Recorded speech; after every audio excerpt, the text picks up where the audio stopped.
Maintenant que vous êtes présent sur les réseaux sociaux, que vous avez ouvert vos comptes, on va voir ce qu'il faut partager. C'est difficile souvent de savoir ce dont on va parler.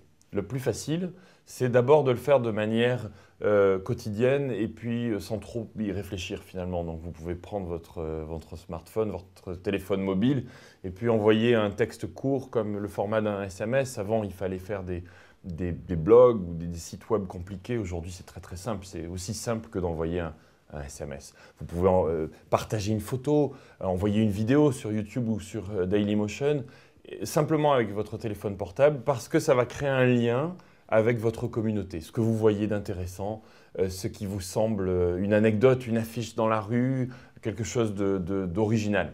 Ça, c'est la première manière de le faire, parce que je fais beaucoup. Moi, il m'arrive de tout simplement mettre des photos de parfois ce que je mange. Mais là, à nouveau, c'est vous créez un rapport humain autour de vous. Ce qui est le plus important, c'est de partager votre expertise. Vous savez forcément quelque chose, votre métier, ce que vous avez appris, ce sur quoi vous êtes le plus à l'aise. N'ayez pas peur, on ne va pas vous le piquer. En général, sur Internet, c'est une bonne opportunité. Plus vous partagez, comme je le fais là, je suis en train de partager avec vous, plus vous partagez et plus vous suscitez d'opportunités autour de vous sur ce sujet-là ou en général. Quelques exemples. Un chef, un restaurant, Guy Savoy, qui est un de mes bons amis, évidemment, ce chef très connu dans le monde entier, partage. Il a cuisiné sur la muraille de Chine.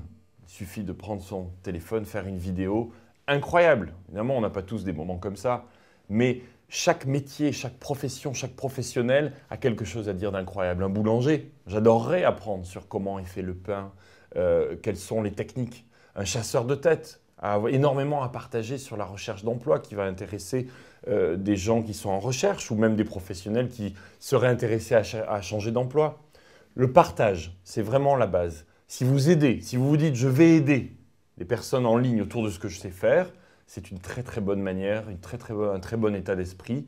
C'est la meilleure manière de commencer, c'est de se dire comment je peux vous aider. Voilà les deux règles clés vraiment. C'est de partager sans penser à nouveau à une plaquette ou à vos produits, oubliez tout ça.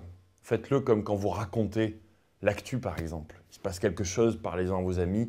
C'est la même chose, parce que si vous êtes dans votre commerce, vos clients, quand ils rentrent dans votre boutique, vous allez probablement leur parler de la même chose. Première chose, de manière quotidienne et régulière. Et la deuxième, votre expertise. Comment vous pouvez aider, comment vous pouvez apprendre votre métier à des personnes que ça pourrait intéresser. La bonne nouvelle, c'est que sur Internet, vous avez tellement d'utilisateurs qu'il y aura toujours quelqu'un qui sera intéressé et une communauté va commencer à se former autour de vous. C'est ce qu'il y a de plus important.